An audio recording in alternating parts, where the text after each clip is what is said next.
What happens when one of Hollywood's most no-nonsense action stars sits down with daytime television's most outspoken host, and things go completely sideways? You're about to find out. Trust me, you've never seen anything like what went down on The View that day. Make sure to hit that subscribe button and drop your thoughts in the comments, because this story is absolutely wild. Jason Statham walked onto The View set that morning expecting a routine promotional interview for his latest film. The British action star, known for his roles in the Fast and Furious franchise and countless other high-octane movies, had done hundreds of these appearances over the years. What he didn't expect was Joy Behar to immediately go on the attack the moment the camera started rolling. "So, Jason," Joy began with that familiar smirk of hers, "I have to ask about something that's been bothering me. Your movies, they're basically just violence porn, aren't they? I mean, when are you going to make something that actually has substance?" The other hosts, Whoopi Goldberg, Sarah Haynes, and Sunny Hostin, shifted uncomfortably in their seats. This wasn't the typical warm welcome guests usually received on the show. Jason, maintaining his characteristic calm demeanor, leaned back slightly and raised an eyebrow. "Well, Joy, I think that's a rather narrow view of what I do," he replied in his distinct London accent. "These films employ thousands of people. They entertain millions around the world, and they tell stories about loyalty, family, and standing up for what's right. Not sure how that qualifies as what you just called it." Joy wasn't backing down. She leaned forward, her tone taking on the condescending edge she was famous for. "Oh, please, Jason, let's be honest here. Your character basically just drives fast cars and punches people. Where's the art in that? Where's the social commentary? Don't you think you have a responsibility to use your platform for something more meaningful?" Whoopi tried to interject, but Jason gestured for her to stop.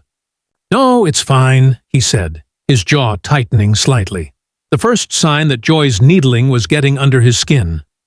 "I'm curious to hear more about your perspective on what constitutes meaningful entertainment." "Well, for starters," Joy continued, clearly enjoying herself, "maybe something that doesn't glorify toxic masculinity. Your characters are always these macho men who solve every problem with their fists. Don't you think that sends a terrible message, especially to young boys?" The studio audience fell silent. Even the camera operators seemed to sense the tension building. Jason's publicist, sitting just off stage, looked like she wanted to crawl under a rock. "Toxic masculinity," Jason repeated slowly, his voice dropping an octave. "That's interesting coming from someone who's made a career out of attacking people on television." Joy's eyes flashed. "Excuse me? I think you're confusing holding people accountable with attacking them." Jason's tone hardened, though his expression stayed composed. "Holding people accountable? Is that what you call it when you spend 20 minutes tearing apart someone's life's work without knowing the first thing about what goes into making these films?" Sarah Haynes tried to lighten the mood. "Maybe we should talk about the stunts in your new movie, Jason. I heard you do most of them yourself." But Joy wasn't finished. "Oh, I know plenty about your movies, Jason. I know they make billions selling the fantasy that problems can be solved with violence. I know they perpetuate harmful stereotypes about what it means to be a man. And I know that intelligent actors like yourself could choose to do better." Jason clasped his hands tightly in front of him. The camera caught the tension in his shoulders, the way his breathing had changed. "Intelligence," he said quietly. "That's rich coming from someone who just suggested that action films have no artistic merit and that millions of fans around the world are too stupid to understand the difference between entertainment and reality." "Sorry, Tidu, I never said the fans were stupid," Joy shot back. "I said the movies were irresponsible." "Right. So the problem isn't with the audience, it's with me," Jason replied, his voice growing harder. "Because I choose to make films that people actually want to watch, instead of pretentious art house pieces that 12 people see in independent theaters." Sunny Hostin tried to mediate. I think what Joy is trying to say is, "I can speak for myself, thank you," Joy snapped, still glaring at Jason. "What I'm trying to say is that actors of your caliber have choices. You could use your influence to make films that challenge people, that make them think, that address real social issues. Instead, you take the easy money and make the same mindless action movie over and over again." The words hung in the air like a challenge. Jason was no longer the relaxed movie star who had walked onto the set 30 minutes earlier. His entire demeanor had shifted, and everyone in the studio could feel it. "Mindless," Jason said, standing up from his chair. The sudden movement caught everyone off guard. "Let me tell you something about mindless, Joy." Now, towering over the panel, his voice was controlled, but there was an unmistakable edge that made everyone hold their breath. Mindless is sitting behind a desk every day, taking cheap shots at people who actually create something.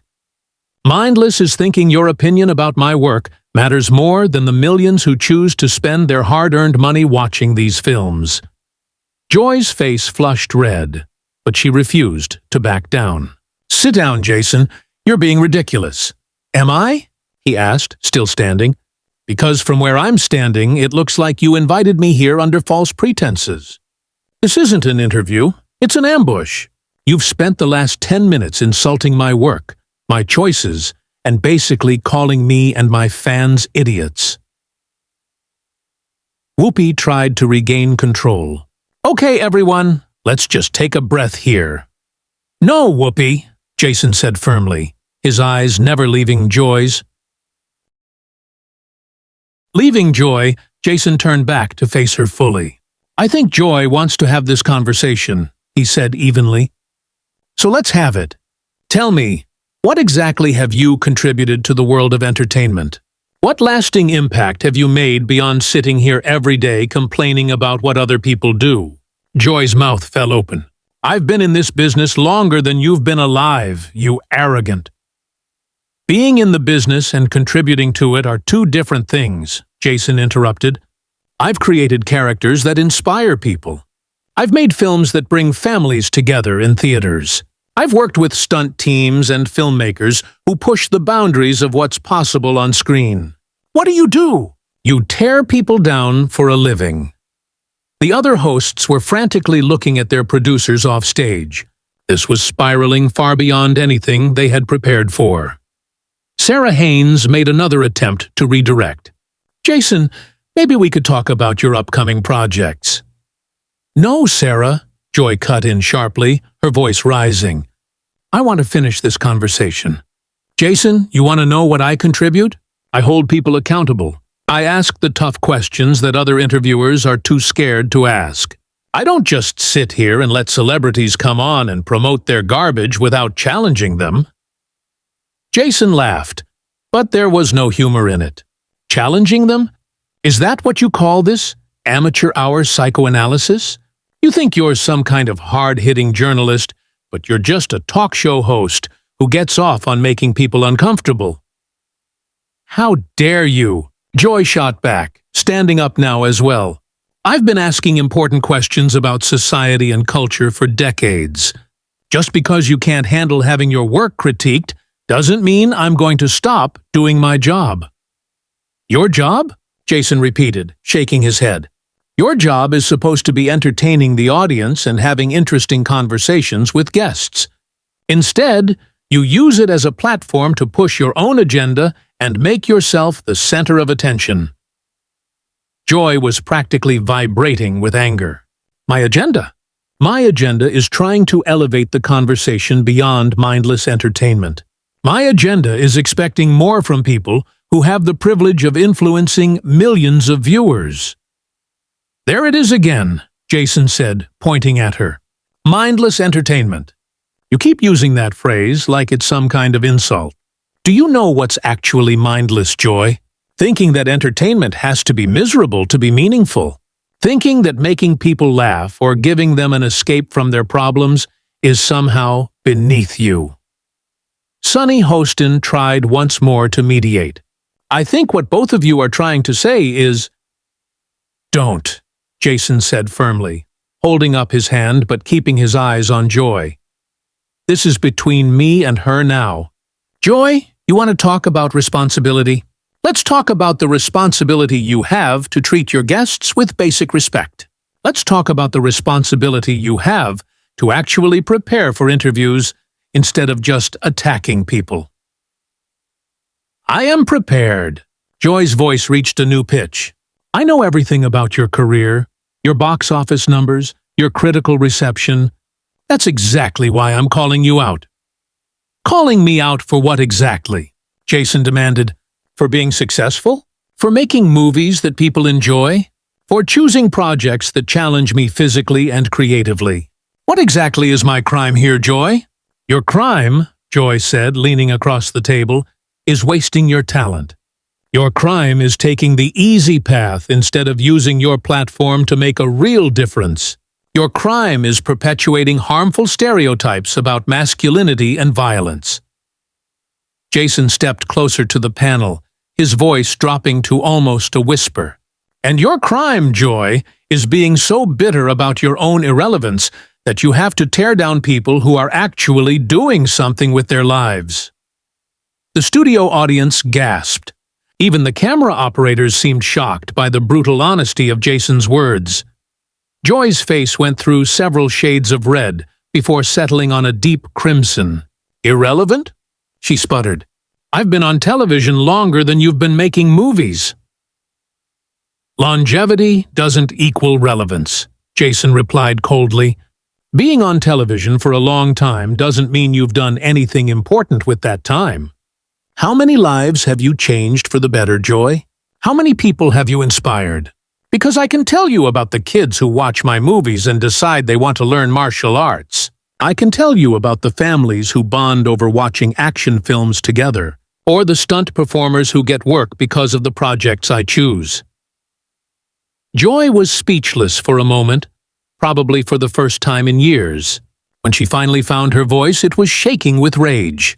"You think you're so much better than me, don't you? You think because you can do a few car chases and fight scenes, that makes you some kind of artist. I think I'm better than someone who makes a living by being cruel to people on television." "Yes," Jason said without hesitation. "And I think the fact that you can't see the difference between what I do and what you do says everything anyone needs to know about your character." The tension in the studio was so thick you could cut it with a knife. The other hosts looked like they wanted to disappear, and the production team was clearly in full panic mode. But Joy wasn't done yet. "My character?" she shrieked. "You want to talk about character? Let's talk about how you make millions glorifying violence, while real people are dying from gun violence every day in this country. Let's talk about how you promote this macho nonsense, while toxic masculinity is literally destroying our society. Let's talk about your responsibility to—" "Stop," Jason said, his voice cutting through her tirade like a blade. "Just stop talking, Joy." The command was delivered with such authority that Joy actually did stop, her mouth hanging open mid-sentence. The entire studio fell silent except for the hum of the cameras still rolling. "You want to talk about real people dying?" Jason continued, his voice deadly quiet. "Let me tell you about real people, Joy. Let me tell you about the stunt coordinator who broke his back on one of my films and how I personally made sure his family was taken care of while he recovered. Let me tell you about the charities I support that you know nothing about because I don't feel the need to broadcast every good deed I do for publicity." Joy tried to interrupt, but Jason held up a hand and kept going. "Let me tell you about the kids with cancer who visit our sets through Make-A-Wish, and how their faces light up when they meet their action hero. Let me tell you about the veterans who tell me that watching my films helps them deal with PTSD because it reminds them that there are still good guys fighting the bad guys in the world." It was weaker now. "That's not the point, Jason," Joy said, her tone softening but her words still sharp. "The point is the message these movies send. The message? Jason laughed bitterly. You want to know what message my movies send? They send the message that good people fight for what's right. They send the message that family and loyalty matter. They send the message that sometimes you have to stand up to bullies even when it's scary. He leaned forward, his eyes boring into hers. And speaking of bullies, Joy, what message do you think you're sending right now? What do you think people at home are learning from watching you attack a guest who came here in good faith? Joy's face was now pale instead of red. For the first time since the interview began, she looked uncertain. I'm not attacking you, she said quietly. I'm having a discussion. A discussion? Jason's voice rose for the first time. You call this a discussion? You've insulted my work, my fans, my intelligence, and my character. You've accused me of contributing to real-world violence. You've dismissed everything I've accomplished as meaningless. In what world is that a discussion? Whoopi tried one last time to salvage the situation. Maybe we should move on to— No, Whoopi, Jason interrupted, still staring at Joy. I think America deserves to see what Joy Behar is really like when someone doesn't just sit here and take her abuse. Joy finally seemed to realize how bad this looked. Jason, I think you're overreacting. Overreacting? Jason stood up straighter, his voice carrying the full force of his presence. Joy, you've spent the last 40 minutes trying to humiliate me on national television, and now you think I'm overreacting for defending myself? He turned slightly to address the cameras directly. This is what passes for journalism on daytime television, folks. This is what happens when someone confuses having an opinion with having insight. Joy doesn't know the first thing about what it takes to make a film, what it takes to build a career, or what it takes to actually contribute something positive to the world. Joy was stammering now. That's not fair. I never said— You said plenty, Jason cut her off. You said my work was mindless. You said I was irresponsible. You said I was wasting my talent. You said I was contributing to societal problems. And now you want to pretend like that wasn't an attack? The other hosts were looking everywhere except at Jason and Joy. The audience was so quiet, you could hear individual people breathing. The camera operators kept zooming in on Joy's face, which now showed a mixture of anger, embarrassment, and something that might have been fear. I have the right to express my opinion, Joy said weakly. And I have the right to call out your opinion as uninformed, mean-spirited and hypocritical, Jason replied immediately. You talk about toxic masculinity. But what would you call using your platform to tear down someone who can't fight back on equal terms? What would you call ambushing a guest who came here expecting a professional interview? Joy's voice was barely above a whisper. I wasn't ambushing anyone. Then what would you call it? Jason demanded. Because from where I'm standing, it looks like you decided before I even walked in here that you were going to make me the villain in whatever narrative you had planned for today's show. He shook his head in disgust. You know what the real tragedy is here, Joy? You had a chance to have an interesting conversation with someone who's dedicated his life to entertaining people. You could have asked about the craft of acting, about working with directors, about the evolution of action cinema. Instead, you chose to be small, petty, and cruel. Joy tried one more time to regain some semblance of control. I think you're being unfair to me, Jason. I was just trying to— To what? Jason interrupted. To embarrass me? To make yourself look smart by making me look stupid? To prove some point about masculinity by being more aggressive than any man would dare to be on television? The words hit their mark. Joy's face crumpled slightly, and for a moment she looked genuinely hurt. But Jason wasn't finished. You want to talk about responsibility, Joy? How about your responsibility to treat people with basic human decency? How about your responsibility to your audience? To have guests on who can actually contribute to meaningful conversation instead of just serving as targets for your frustrations? How about your responsibility to yourself to be better than this? He started moving toward the edge of the set. Joy finally found some of her fight again. Where are you going? We're not finished here. Jason turned back to her one last time. Oh, we're finished, Joy. We were finished the moment you decided to make this personal instead of professional. He looked directly into the main camera. I came here to talk about my new film, to connect with fans, and to have what I hoped would be an enjoyable conversation. Instead, I got a master class in how not to conduct an interview. Joy stood up abruptly. You can't just walk out. This is my show. Your show?